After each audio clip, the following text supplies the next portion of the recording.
Hi!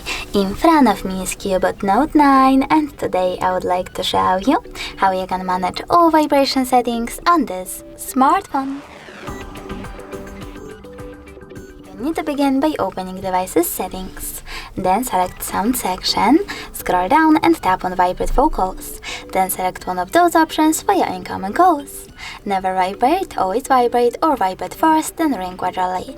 I will go with the last one. Now tap on the back button, choose shortcut to prevent ringing, and over here you can set up vibrate by clicking on it. Then go back, scroll down and choose advanced.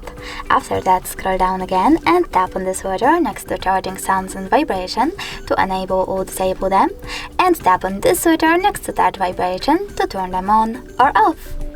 Thanks so much for watching. If you enjoyed this video, don't forget to leave a like, comment and definitely subscribe. Bye!